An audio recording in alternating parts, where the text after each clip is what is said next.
Hello dear students science for aspirants ਦੇਖ ਰਹੇ ਸਾਰੇ ਬੱਚਿਆਂ ਦਾ ਜਿਹੜਾ ਹੈ ਬਹੁਤ ਸਵਾਗਤ ਹੈ। ਸੋ ਅੱਜ ਦਾ ਜਿਹੜਾ ਲੈਕਚਰ ਹੈ that is related with NAS based questions, ਜਿਹਦੀ ਤੁਸੀਂ ਤਿਆਰੀ ਜਿਹੜੀ ਹੈ ਬਹੁਤ ਹੀ ਜ਼ੋਰਾਂ ਸ਼ੋਰਾਂ ਦੇ ਨਾਲ ਕਰ ਰਹੇ ਹੋ ਐਂਡ ਜਿਹਦੇ ਵਿੱਚ ਲਰਨਿੰਗ ਆਊਟਕਮ ਬੇਸਡ ਜਿਹੜੇ ਹਨ ਤੁਹਾਡੇ ਕੋਲੋਂ ਕੁਐਸਚਨ ਪੁੱਛੇ ਜਾਣੇ ਹਨ। ਕਨਸੈਪਚੁਅਲ ਕੁਐਸਚਨ ਜਿਹੜੇ ਮੋਸਟਲੀ ਇਸ ਐਗਜ਼ਾਮ ਦੇ ਵਿੱਚ ਆਉਣਗੇ। ਸੋ ਅੱਜ ਜਿਹੜਾ ਅਸੀਂ ਟੌਪਿਕ ਡਿਸਕਸ ਕਰਨ ਜਾ ਰਹੇ ਹਾਂ that is of 10th class science chapter number 12। So 12ਵਾਂ ਚੈਪਟਰ ਇਲੈਕਟ੍ਰੀਸਿਟੀ ਦਾ ਕੁਛ ਇੰਪੋਰਟੈਂਟ ਆਪਾਂ MCQs ਜਿਹੜੇ ਹਨ ਨਾਸ ਬੇਸਡ MCQs ਆਪਾਂ ਡਿਸਕਸ ਕਰਾਂਗੇ।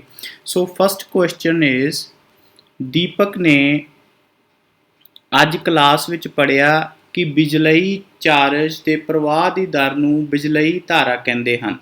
ਬਿਜਲਈ ਧਾਰਾ ਦੀ ਇਸ ਇਕਾਈ ਕੀ ਹੈ ਕਿ what is the SI unit of electric current. So ਇੱਕ ਤੇ ਬੇਟਾ ਜੀ ਇਸ ਕੁਐਸਚਨ ਦੇ ਵਿੱਚ ਤੁਹਾਨੂੰ ਜਿਹੜਾ ਹੈ ਇਲੈਕਟ੍ਰਿਕ ਜਿਹੜਾ ਚਾਰਜ ਹੈ ਉਹਦੀ ਪਤਾ ਲੱਗ ਗਈ। What is electric charge? that electric ਜਿਹੜਾ rate of flow of electric charge is known as electric current. So what is the definition of electric current? This you can get rate of flow of electric charge ਕਿ ਕਿਸ ਤਰ੍ਹਾਂ ਜਿਹੜਾ ਹੈ electric charge ਕਿਸ rate ਦੇ ਨਾਲ ਜਿਹੜਾ flow ਕਰ ਰਿਹਾ ਹੈ ਉਹਨੂੰ ਆਪਾਂ electric current ਕਹਿੰਦੇ ਹਾਂ। ਜੇ ਤੁਸੀਂ simple wording ਦੇ ਵਿੱਚ ਫਾਰਮੂਲਾ ਲਿਖਣਾ ਹੋਏ Q/T। So what is the SI unit of electric current? So electric current ਦੇ ਜਿਹੜੇ ਹਨ ਸਿਸਟਮ ਇੰਟਰਨੈਸ਼ਨਲ ਯੂਨਿਟ ਕੀ ਹਨ? So very easy question. So ਸਾਨੂੰ ਸਾਰਿਆਂ ਨੂੰ ਪਤਾ ਹੈ ਕਿ ਐਂਪੀਅਰ ਜਿਹੜੇ ਹਨ ਉਹ ਇਲੈਕਟ੍ਰਿਕ ਕਰੰਟ ਦੇ ਯੂਨਿਟ ਹਨ। Second question, Prem thought why are all the electric wires are always made up of copper? What is the reason behind this? ਸੋ ਆਪਾਂ ਨਾਲ ਪੰਜਾਬੀ ਦੇ ਵਿੱਚ ਵੀ ਜਿਹੜਾ ਹੈ ਕੁਐਸਚਨ ਡਿਸਕਸ ਕਰਾਂਗੇ। ਸੋ ਪ੍ਰੇਮ ਸੋਚਦਾ ਹੈ ਕਿ ਬਿਜਲਈ ਦੀਆਂ ਤਾਰਾਂ ਆਮ ਤੌਰ 'ਤੇ ਤਾਂਬੇ ਦੀਆਂ ਕਿਉਂ ਹੁੰਦੀਆਂ ਹਨ? ਅਜਿਹਾ ਕਿਸ ਕਾਰਨ ਹੁੰਦਾ ਹੈ? ਹੁਣ ਬੇਟਾ ਜੀ ਇਹਦੇ ਵਿੱਚ ਤੁਸੀਂ ਆਮ ਤੌਰ 'ਤੇ ਦੇਖਿਆ ਹੋਣਾ ਕਿ ਜਿੰਨੀਆਂ ਵੀ ਜਿਹੜੇ ਸਾਡੇ ਘਰਾਂ ਦੇ ਵਿੱਚ ਅਪਲਾਇੰਸਿਸ ਲੱਗੇ ਹੋਏ ਹਨ, ਪੱਖੇ, ਗੀਜ਼ਰ, ਹੀਟਰ, AC, ਸੋ ਉਹਨਾਂ ਦੇ ਉੱਤੇ ਤੁਸੀਂ ਜੇ ਧਿਆਨ ਦੇ ਨਾਲ ਪੜ੍ਹਿਆ ਹੋ they are made up of copper wires or aluminium wires. ਸੋ ਇਹਨਾਂ ਦੇ ਵਿੱਚੋਂ ਵੀ ਜਿਹੜਾ ਹੈ ਜਿਹੜੇ ਅਪਲਾਇੰਸਿਸ ਕਾਪਰ ਦੇ ਬਣੇ ਹੋਏ ਹਨ they are more efficient, ਉਹ ਜ਼ਿਆਦਾ ਵਧੀਆ ਹਨ। ਸੋ ਵਧੀਆ ਕਿਉਂ ਹਨ? ਸੋ ਜਿਹੜੀ ਹਰ ਇੱਕ ਮਟੀਰੀਅਲ ਦੀ ਜਿਹੜੀ ਰਜਿਸਟਿਵਿਟੀ ਹੈ ਉਹ ਉਹਦੇ ਉੱਤੇ ਡਿਪੈਂਡ ਕਰਦੇ ਹਨ। ਜਿੰਨੀ ਜ਼ਿਆਦਾ ਕਿਸੇ ਮਟੀਰੀਅਲ ਦੀ ਰਜਿਸਟਿਵਿਟੀ ਘੱਟ ਹੋਏਗੀ ਉਹਨਾਂ ਅਪਲਾਇੰਸਿਸ ਜਿਹੜਾ ਉਹ ਜ਼ਿਆਦਾ ਵਧੀਆ ਹੋਏਗਾ, ਉਹਨਾਂ ਜਿਹੜਾ ਹੈ ਐਫੀਸ਼ੈਂਟਲੀ ਜਿਹੜਾ ਹੈ ਉਹ ਘੱਟ ਪਾਵਰ ਦੇ ਉੱਤੇ ਕੰਮ ਕਰੇਗਾ। ਹੁਣ ਅਜਿਹਾ ਕਿਸ ਕਾਰਨ ਹੁੰਦਾ ਹੈ? ਤਾਂਬੇ ਦੀ ਪ੍ਰਤੀਰੋਧਤਾ ਜ਼ਿਆਦਾ ਹੁੰਦੀ ਹੈ, ਤਾਂਬੇ ਦੀ ਪ੍ਰਤੀਰੋਧਤਾ ਘੱਟ ਹੁੰਦੀ ਹੈ। ਹੁਣ ਪ੍ਰੇਮ ਨੇ ਪੁੱਛਿਆ ਕਿ ਜਿਹੜਾ ਜਿੰਨੇ ਵੀ ਅਪਲਾਇੰਸਿਸ ਹਨ ਉਹ ਕਾਪਰ ਦੇ ਕਿਉਂ ਬਣੇ ਹੋਏ ਹੁੰਦੇ ਹਨ? ਬਿਕੋਜ਼ ਕਾਪਰ ਹੈਜ਼ ਲੋ ਰਜਿਸਟਿਵਿਟੀ, ਕਿ ਜਿਹੜੀ ਕਾਪਰ ਦੀ ਰਜਿਸਟਿਵਿਟੀ ਹੈ ਉਹ ਸਭ ਤੋਂ ਘੱਟ ਹੁੰਦੀ ਹੈ। ਸੋ ਘੱਟ ਰਜਿਸਟਿਵਿਟੀ ਜਿਹਨੂੰ ਆਪਾਂ ਪ੍ਰਤੀਰੋਧਤਾ ਕਹਿੰਦੇ ਹਾਂ ਉਹਦੇ ਕਰਕੇ ਜਿਹੜਾ ਹੈ ਕਾਪਰ ਯੂਜ਼ ਕਰਦੇ ਹਾਂ। ਹੁਣ ਬੇਟਾ ਜੀ ਜਿਹੜੀ ਰਜਿਸਟਿਵਿਟੀ ਹੈ, ਸੋ ਨਾਲ ਆਪਾਂ ਥੋੜ੍ਹੇ ਤੁਹਾਡੇ ਕਨਸੈਪਟ ਵੀ ਕਲੀਅਰ ਕਰਨੇ ਹਨ। So that is inversely proportional to conductivity. ਹੁਣ ਅਸੀਂ ਪੜ੍ਹਿਆ ਸੀ ਕਿ ਕਿਹੜਾ ਮਟੀਰੀਅਲ ਜ਼ਿਆਦਾ ਅੱਛਾ ਗੁੱਡ ਕੰਡਕਟਰ ਹੈ, ਠੀਕ ਹੈ ਨਾ। ਸੋ ਕਾਪਰ ਜਿਹੜਾ ਹੈ it is a very good conductor, ਬਹੁਤ ਜਿਹੜਾ ਹੈ ਵਧੀਆ ਕੰਡਕਸ਼ਨ, ਬਹੁਤ ਹੀ ਤੇਜ਼ੀ ਦੇ ਨਾਲ ਕਰੰਟ ਇਹਦੇ ਵਿੱਚੋਂ ਲੰਘਦਾ ਹੈ। ਸੋ ਜਿੰਨਾ ਜ਼ਿਆਦਾ ਵਧੀਆ ਕੰਡਕਟਰ ਹੈ ਸੋ ਓਨੀ ਜਿਹੜੀ ਉਹਦੀ ਰਜਿਸਟਿਵਿਟੀ ਹੈ ਉਹ ਘੱਟ ਹੋਏਗੀ। So copper is having a very high conductivity and low resistivity. So ਜਿਹਦੇ ਕਰਕੇ ਆਪਾਂ ਜਿਹੜਾ ਹੈ ਕਾਪਰ ਨੂੰ ਯੂਜ਼ ਕਰਦੇ ਹਾਂ। ਜ਼ਿਆਦਾਤਰ ਜਿੰਨੇ ਵੀ ਅਪਲਾਇੰਸਿਸ ਹਨ ਉਹ ਕਾਪਰ ਦੇ ਬਣੇ ਹੋਏ ਹੁੰਦੇ ਹਨ।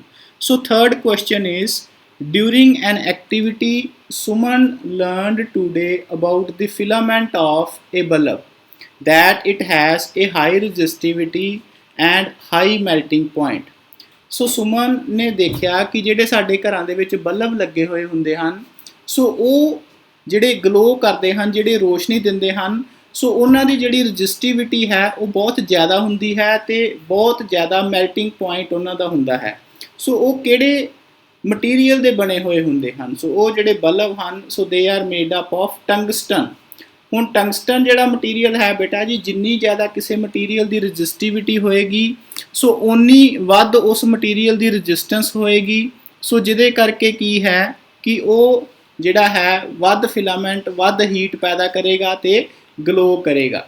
ਸੋ ਟੰਗਸਟਨ ਜਿਹੜਾ ਮਟੀਰੀਅਲ ਹੈ, ਜਿਹੜਾ ਆਪਾਂ ਬਲਬ ਦੇ ਫਿਲਾਮੈਂਟ ਦੇ ਵਿੱਚ ਲੱਗਾ ਹੁੰਦਾ ਹੈ, so it is having a very high resistivity, ਬਹੁਤ ਜ਼ਿਆਦਾ ਪ੍ਰਤੀਰੋਧਤਾ ਹੁੰਦੀ ਹੈ ਤੇ ਇਹਦਾ ਮੈਲਟਿੰਗ ਪੁਆਇੰਟ ਜਿਹੜਾ ਹੈ ਬਹੁਤ ਪਿਘਲਾਓ ਦਰਜਾ ਬਹੁਤ ਵੱਧ ਹੁੰਦਾ ਹੈ। ਵੱਧ ਤਾਂ ਹੁੰਦਾ ਹੈ ਕਿਉਂਕਿ ਜੇ ਇਹ ਬਹੁਤ ਜ਼ਿਆਦਾ ਹੀਟ ਹੋਏਗਾ, ਜੇ ਇਹਦਾ ਮੈਲਟਿੰਗ ਪੁਆਇੰਟ ਘੱਟ ਹੋਏ ਤੇ ਇਹ ਪਿਘਲ ਜਾਏਗਾ, ਜਿਹਦੇ ਨਾਲ ਕੀ ਹੈ ਕਿ ਸਾਡਾ ਜਿਹੜਾ ਅਪਲਾਇੰਸ ਹੈ ਉਹ ਸੜ ਸਕਦਾ ਹੈ। ਸੋ ਇਹਨਾਂ ਦੇ ਜਿਹੜੇ ਮੈਲਟਿੰਗ ਪੁਆਇੰਟ ਹਨ ਉਹ ਬਹੁਤ ਜ਼ਿਆਦਾ ਅਧਿਕ ਹੁੰਦੇ ਹਨ। ਸੋ ਥਰਡ ਦਾ ਜਿਹੜਾ ਰਾਈਟ ਆਨਸਰ ਹੈ ਦੈਟ ਇਜ਼ ਟੰਗਸਟਨ। ਸੋ ਤੁਸੀਂ ਇਹ ਯਾਦ ਰੱਖਣਾ ਹੈ, ਕੁਐਸਚਨ ਵੀ ਆ ਸਕਦਾ ਹੈ ਕਿ ਜਿਹੜਾ ਬਲਬ ਦਾ ਫਿਲਾਮੈਂਟ ਹੈ ਉਹ ਕਿਸ ਮਟੀਰੀਅਲ ਦਾ ਬਣਿਆ ਹੋਇਆ ਹੁੰਦਾ ਹੈ, ਕਿਸ ਮੈਟਲ ਦਾ ਬਣਿਆ ਹੋਇਆ ਹੁੰਦਾ ਹੈ, that is tungsten. So fourth question is Ohm ਦੇ ਨਿਯਮ ਦੀ ਕਿਰਿਆ ਕਰਵਾਉਂਦੇ ਸਮੇਂ ਅਧਿਆਪਕ ਨੇ ਹੇਠਾਂ ਚਿੱਤਰ ਵਿਖਾਏ ਇੱਕ ਜੰਤਰ ਦਾ ਪ੍ਰਯੋਗ ਕੀਤਾ। ਚਿੱਤਰ ਵੇਖ ਕੇ ਜੰਤਰ ਦੀ ਪਹਿਚਾਣ ਕਰੋ।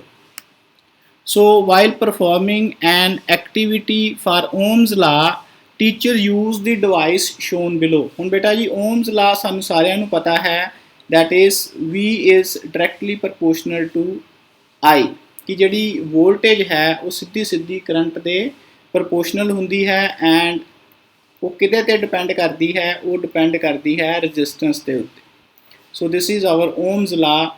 ਸੋ ਓਮ ਦਾ ਸਿਧਾਂਤ ਇਹ ਹੈ। ਸੋ ਇਹਦੇ ਲਈ ਜਿਹੜਾ ਹੈ ਨੀਚੇ ਸਾਨੂੰ ਉਹਨਾਂ ਨੇ ਜਿਹੜਾ ਡਿਵਾਈਸ, ਜਿਹੜਾ ਇੰਸਟਰੂਮੈਂਟ ਦਿਖਾਇਆ ਹੋਇਆ ਹੈ, ਸੋ ਇਹ ਇੰਸਟਰੂਮੈਂਟ ਤੁਸੀਂ ਦੇਖ ਸਕਦੇ ਹੋ, ਤੁਸੀਂ ਆਪਣੀਆਂ ਲੈਬਸ ਦੇ ਵਿੱਚ ਵੀ ਦੇਖਿਆ ਹੋਣਾ ਹੈ ਕਿ ਇਹ ਜਿਹੜਾ ਬਲੈਕ ਹੈ ਦਿਸ ਇਜ਼ ਕੀ, ਕਿ ਇਹ ਕੀ ਨੂੰ ਜਦੋਂ ਆਪਾਂ ਬਾਹਰ ਕੱਢ ਦਿੰਦੇ ਹਾਂ ਤੇ ਜਿਹੜਾ ਸਾਡਾ ਸਰਕਟ ਹੈ ਉਹ ਓਪਨ ਸਰਕਟ ਹੋ ਜਾਂਦਾ ਹੈ ਤੇ ਜਿਹੜਾ ਹੈ ਕਰੰਟ ਰੁਕ ਜਾਂਦਾ ਹੈ। ਸੋ ਦਿਸ ਇੰਸਟਰੂਮੈਂਟ ਇਜ਼ ਨੋਨ ਐਜ਼ ਕੀ ਜਾਂ ਸਵਿਚ ਵੀ ਇਹਨੂੰ ਕਹਿ ਦਿੰਦੇ ਹਾਂ।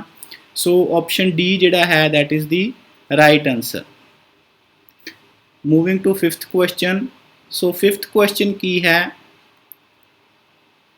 The teacher told the class today that heating effect of electric current has many applications.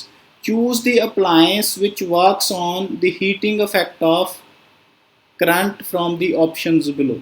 ਹੁਣ ਬੇਟਾ ਜੀ ਹੀਟਿੰਗ ਇਫੈਕਟ ਕਰਕੇ ਅਸੀਂ ਦੇਖਿਆ ਹੈ ਕਿ ਜਿੰਨਾ ਜ਼ਿਆਦਾ ਕਿਸੇ ਮਟੀਰੀਅਲ ਦੀ ਰਜਿਸਟੈਂਸ ਵੱਧ ਹੈ ਉਨਾ ਵੱਧ ਉਹ ਹੀਟ ਹੋਏਗਾ, ਉਨੀ ਵੱਧ ਜਲਦੀ ਹੀਟ ਹੋਏਗਾ। ਤੇ ਹੀਟਿੰਗ ਕਰਕੇ ਆਪਾਂ ਜਿਹੜੇ ਇੰਸਟਰੂਮੈਂਟ ਯੂਜ਼ ਕਰਦੇ ਹਾਂ, ਤੁਸੀਂ ਘਰਾਂ ਦੇ ਵਿੱਚ ਪ੍ਰੈਸ ਯੂਜ਼ ਕੀਤੀ ਹੋਣੀ ਹੈ। ਸੋ ਜਿਹਦਾ ਜਿਹੜਾ ਥਰਡਾ ਫਿਲਾਮੈਂਟ ਹੈ ਉਹ ਜਿਹੜਾ ਹੈ it is having a high resistivity. So ਵੱਧ ਰਜਿਸਟੈਂਸ ਦੇ ਕਰਕੇ ਉਹ ਗਰਮ ਹੋ ਜਾਂਦਾ ਹੈ ਤੇ ਜਿਹੜੀ ਆਪਾਂ ਪ੍ਰੈਸ ਦੇ ਰੂਪ ਦੇ ਵਿੱਚ ਆਪਾਂ ਕੱਪੜੇ ਪ੍ਰੈਸ ਕਰਦੇ ਹਾਂ। ਇਸੇ ਤਰ੍ਹਾਂ ਜਿਹੜਾ ਤੁਸੀਂ ਟੋਸਟਰ ਹੈ, ਟੋਸਟਰ ਵੀ ਜਿਹੜਾ ਹੈ ਉਹ ਹੀਟਿੰਗ ਇਫੈਕਟ ਆਫ ਕਰੰਟ ਦੇ ਉੱਤੇ ਉਹਦੇ ਤੇ ਕੰਮ ਕਰਦਾ ਹੈ ਕਿ ਹੀਟ ਇੰਨਾ ਜ਼ਿਆਦਾ ਉਹ ਕਰ ਦਿੰਦਾ ਹੈ ਕਿ ਜਿਹਦੇ ਨਾਲ ਸਾਡੀ ਜਿਹੜੀ ਬ੍ਰੈਡ ਹੈ ਉਹ ਟੋਸਟ ਅਪ ਹੋ ਜਾਂਦੀ ਹੈ। ਇਲੈਕਟ੍ਰਿਕ ਹੀਟਰ, ਸੋ ਜਿਹੜੇ ਆਪਾਂ ਪਾਣੀ ਗਰਮ ਕਰਦੇ ਹਾਂ, ਗੀਜ਼ਰ ਜਿਹੜੇ ਹਨ ਜਾਂ ਤੁਸੀਂ ਹੀਟਰ ਦੇਖੇ ਹੋਣੇ ਹਨ, ਉਹਨਾਂ ਦੇ ਵਿੱਚ ਵੀ ਜਿਹੜੇ ਫਿਲਾਮੈਂਟ ਲੱਗੇ ਹੋਏ ਹੁੰਦੇ ਹਨ ਲਾਈਕ ਟੰਗਸਟਨ। ਸੋ ਉਹਨਾਂ ਦੀ ਜਿਹੜੀ ਰਜਿਸਟਿਵਿਟੀ ਹੈ ਉਹ ਬਹੁਤ ਜ਼ਿਆਦਾ ਹੁੰਦੀ ਹੈ, ਜਿਹਦੇ ਕਰਕੇ ਉਹ ਗਰਮ ਹੋ ਜਾਂਦੇ ਹਨ ਤੇ ਜਿੰਨੇ ਜ਼ਿਆਦਾ ਉਹ ਵੱਧ ਗਰਮ ਹੋਣਗੇ ਉਹਨਾਂ ਇਸ ਤਰ੍ਹਾਂ ਨਾਲ ਉਹ ਪਾਣੀ ਨੂੰ ਗਰਮ ਕਰ ਦਿੰਦੇ ਹਨ। ਸੋ ਆਲ ਥੀਸ ਅਪਲਾਇੰਸਿਸ ਦੇ work on the application of heating effect of electric current. So option D ਜਿਹੜਾ ਹੈ that is the right answer. So next question ਨੂੰ ਆਪਾਂ ਰੀਡ ਕਰਦੇ ਹਾਂ। 6th question. ਗੁਰਸ਼ਰਨ ਦੇ ਪਿਤਾ ਜੀ ਅੱਜ ਇੱਕ ਬਿਜਲਈ ਮੋਟਰ ਖਰੀਦ ਕੇ ਲਿਆਏ ਹਨ। ਮੋਟਰ ਦੇ ਬਕਸੇ ਉੱਤੇ 220 ਵੋਲਟ ਤੇ 5 ਐਂਪੀਅਰ ਲਿਖਿਆ ਹੋਇਆ ਹੈ। ਸੋ ਮੋਟਰ ਦੀ ਸ਼ਕਤੀ ਕਿੰਨੀ ਹੈ?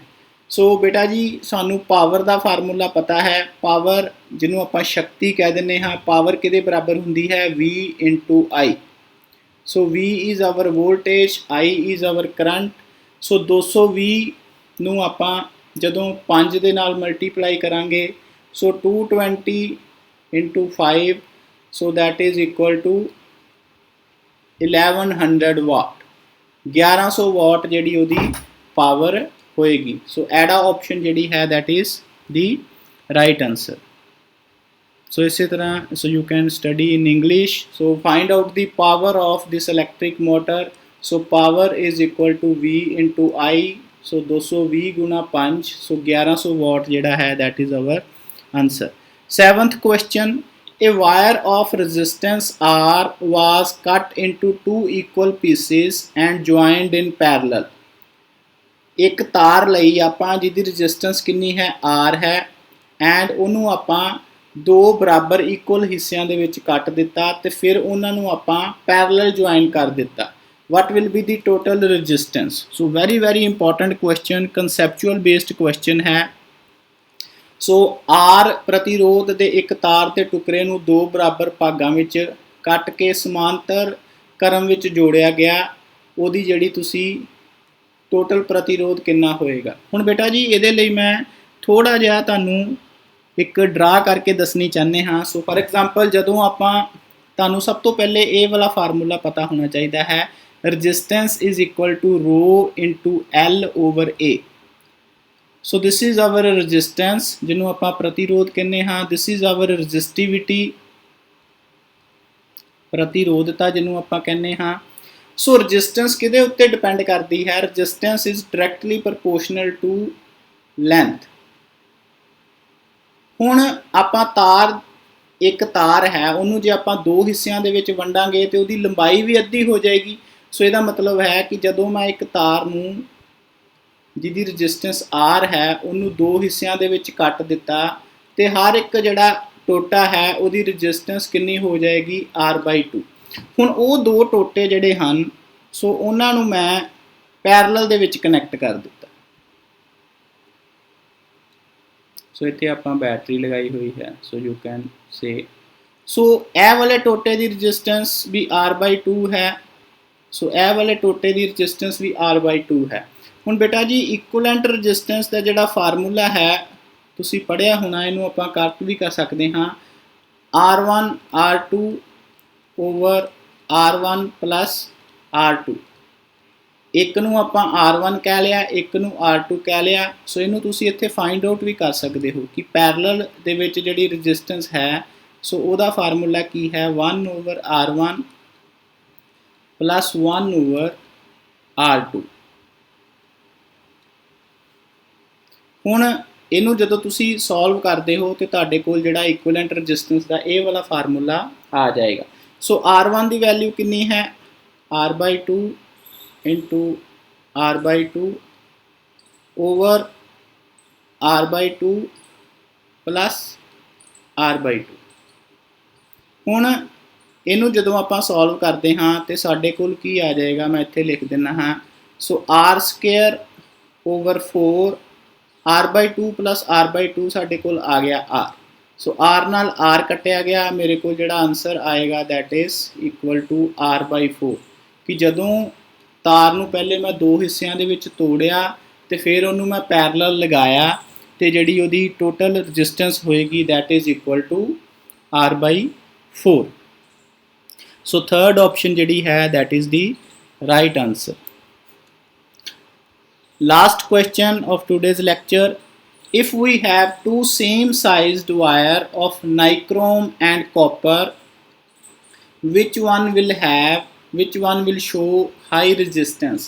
हुण बेटा जी तुहानूं पता है कि जिहड़ी रजिस्टेंस है वो किहदे ते डिपेंड करती है, वो रजिस्टिविटी दे उत्ते डिपेंड करती है। जिन्नी ज़्यादा किसी मटीरियल की रजिस्टिविटी ज़्यादा होएगी सो उन्नी जिहड़ी उहदी रजिस्टेंस है वो वध होएगी। सो इहदे विचों सानूं पता है कि कॉपर जिहड़ा है it is having a very low resistivity. So nichrome जिहड़ा है उहदी रजिस्टिविटी ज़्यादा है, जिहदे करके नाइक्रोम जिहड़ा है वो जल्दी गर्म हो जाता है due to high resistance. Option B जिहड़ा है that is the right answer कि जिहड़ा नाइक्रोम है उहदी रजिस्टेंस ज़्यादा होएगी। सो आई होप कि तुहानूं जिहड़ा अज दा लैक्चर है इलैक्ट्रिसिटी का सो चंगी तरह नाल समझ आ गया होएगा। सो इस तरह के जिहड़े आपां इलैक्ट्रिसिटी के होर 2 या 3 लैक्चर होर लवांगे।